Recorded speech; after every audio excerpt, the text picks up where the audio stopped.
to feel safe.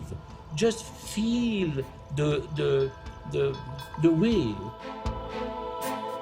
It was really a unique experience doing a workshop with Franco rather than a production, because the workshops are so exciting. They're free-flowing. You can do whatever you like. You can take your clothes off and run naked if you want to. It's completely open to whatever you have inside you, and those workshops certainly from Franco I remember bringing. For me, I'd been very traditional, and it was a whole new opening of way of performing. Hey, I told you, no photo. Mas que papá, nome meu da esquentar para postar, Relax.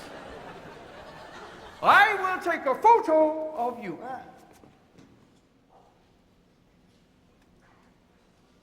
Okay.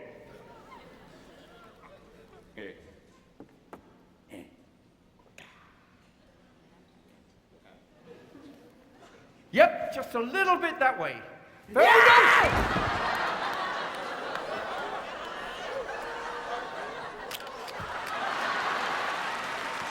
Sometimes I'm blocked when I do a scene, when I do a staging, and I don't know what to do because I don't know how to make it interesting. And then I provoke the chaos. And the chaos, it's a moment where myself, I am overwhelmed. It's a moment where myself, I discover things that I did not know about myself.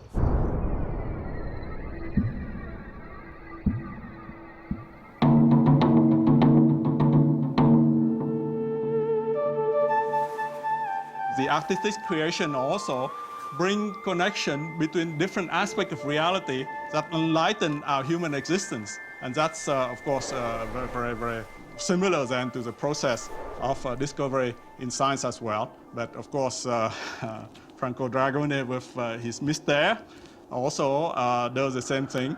And a poet also, an artist like Monet painting his Nymphaea, also touches our heart and evokes certain things that we didn't see before.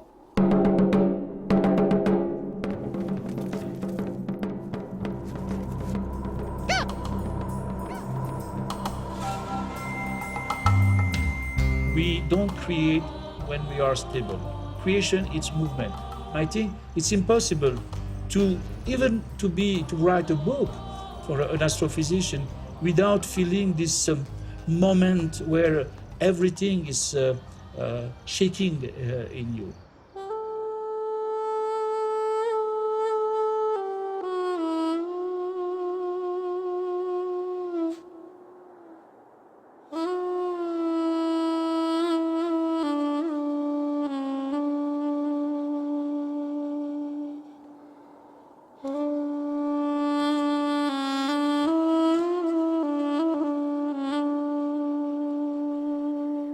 Quand on est stable, on ne peut que rêver de choses qu'on aurait envie de faire. Quand on est en mouvement, on est en même temps actif physiquement, mais son esprit est également très vif. C'est-à-dire qu'on est obligé de regarder où on va, on est obligé de regarder où on pose chaque pas, on est obligé de s'occuper des animaux quand on a des animaux. Donc finalement, on n'est pas du tout mystique, on est au contraire en mouvement. Et on est créatif, parce qu'on crée déjà sa propre route, sa propre piste. Vous savez, vous êtes dans le désert, c'est facile de dire on circule dans le désert, on navigue dans le désert. Mais encore faut-il envisager l'environnement, savoir où on va passer, est-ce qu'on va pouvoir passer là. Vous avez une dune devant vous, passez à droite, à gauche, passez dessus. Avec le temps, on sent les choses, on sent vivre l'environnement, on se glisse dedans simplement. Et il faut y aller avec une extrême humanité, parce que c'est toujours le désert qui sera le plus fort.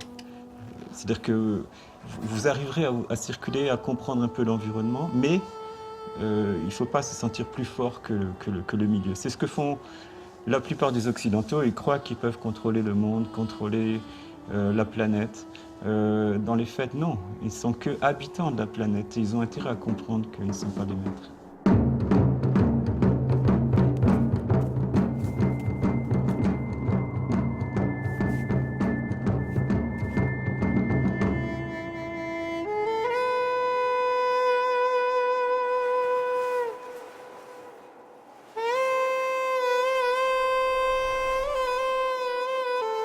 C'est exactement la même chose entre un marin qui quitte un port, qui prend son bateau, qui en survit, et puis quelqu'un qui parcourt les déserts, si ce n'est que quand on arrive au puits, on est obligé de puiser l'eau et de repartir très vite parce qu'au bord du puits, il n'y a rien à manger pour les chameaux quand on vient avec des chameaux.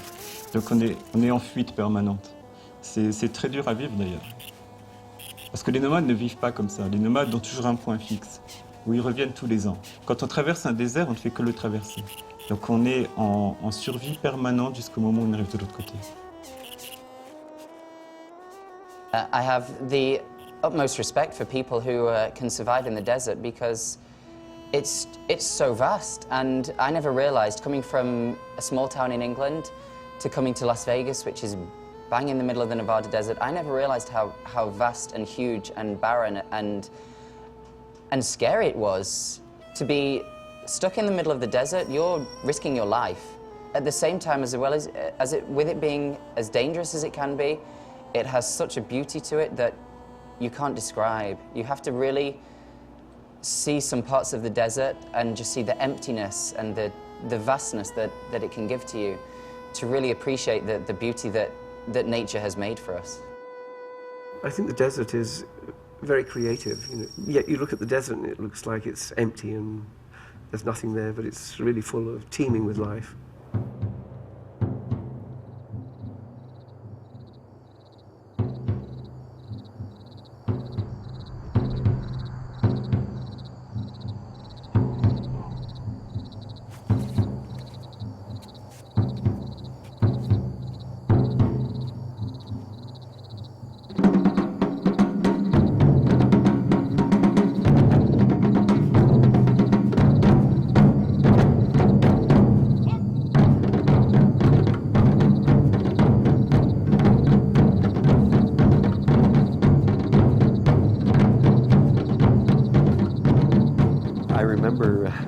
I went to Botswana to film with the San people in the Kalahari Desert.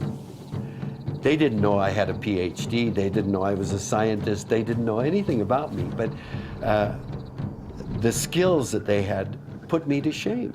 I mean, they could walk along a path here and they could see things that were absolutely invisible to me. They could see little signs that would tell them that an animal passed here within the last 48 hours. When they followed it along, they said, oh, it's a female, she's pregnant, she lay down here and then got up when a male... I mean, that kind of knowledge base is absolutely incredible.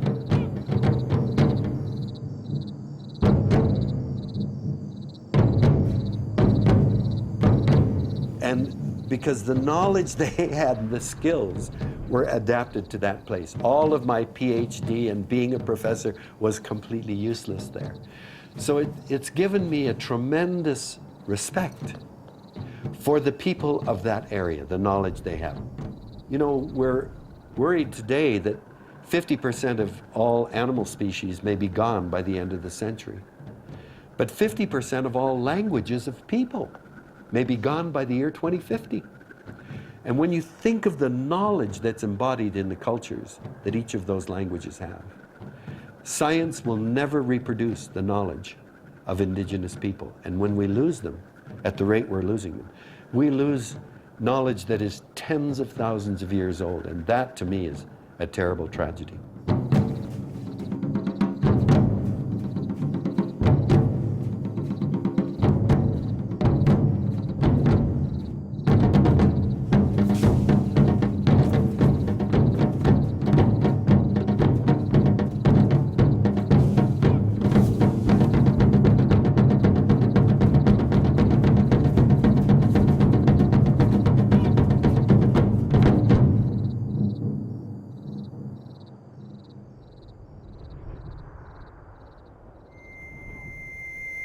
We are in a desert.